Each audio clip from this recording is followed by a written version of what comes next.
terminé les différents examens scolaires 2023 du CFE, du BFM, mais également du bac. À terme, nous avons enregistré un taux de réussite de 88,59% au CFE, 89,55% au BFM et 44,5% au baccalauréat général. L'analyse de ces résultats donc globaux montre que nous avons enregistré au plan régional une légère hausse de 0,10 points, en tout cas au CFE, parce qu'on est à 88,59 en 2023 contre 88,49 en 2022. Au BFM, on a une légère baisse, on est donc à 1,5% des résultats de l'année dernière, et au bac, on est à 1% des résultats de l'année dernière, on est à 44,5, l'année dernière, on était à 45,5.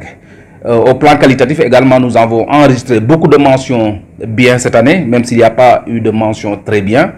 Nous avons noté globalement 168 mentions en 2023 contre 178 mentions en 2022, mais au niveau des mentions bien, nous avons cette année 18 mentions bien contre 10 en 2022, donc ce qui montre un bon qualitatif qui est appréciable. En conclusion, on peut se satisfaire vraiment des résultats obtenus, compte tenu des fortes perturbations que le système a connues, surtout au troisième trimestre, n'est-ce pas, de l'année scolaire 2022-2023, n'est-ce pas, des perturbations qui ont forcément impacté l'achèvement de l'année scolaire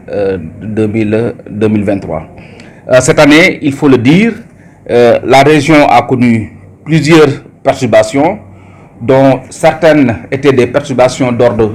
national, avec la suspension des cours par le ministre de l'Éducation nationale au mois de mars, mais également les mots de grève des syndicats au niveau national.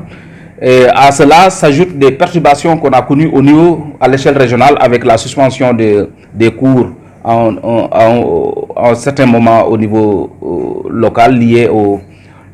perturbations en lien avec les événements politico-judiciaires. Et en cours d'année, on a connu également des perturbations circonscrites au niveau de certaines contrées, avec l'affaire du Kankoura au niveau du Kalounaï, comme les mots d'ordre de grève du G7 du département de Bignona, liés à l'arrestation de certains collègues, comme les différentes manifestations des étudiants de l'université Assane Seck de Ziguinchor, de l'université virtuelle du Sénégal ici, mais également même des étudiants des universités de Dakar, qui à chaque fois délogeaient nos élèves au niveau de la commune de Ziguinchor, vraiment pour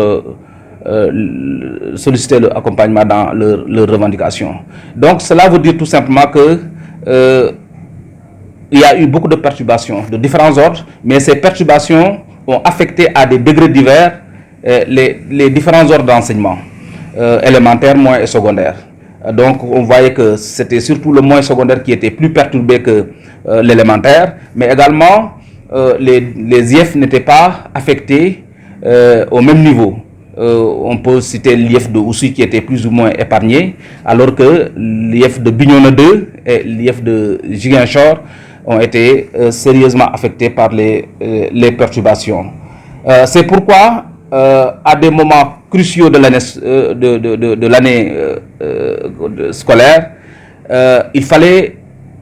prendre des décisions fortes. Mais dans cette prise de décision, nous n'avons pas voulu aller à l'aveuglette. Nous avions fait une évaluation exhaustive du niveau de progression dans les programmes, à l'élémentaire, au moyen et au secondaire. Et vraiment, la situation en fin mai 2023, vraiment nous réconfortait dans notre position, comme quoi il fallait développer des stratégies, mettre en place des dispositifs pour achever l'année et aller vers les examens. C'est comme ça que nous avons pu élaborer, n'est-ce pas, sur la base d'un diagnostic très approfondi des risques potentiels, des risques de perturbation des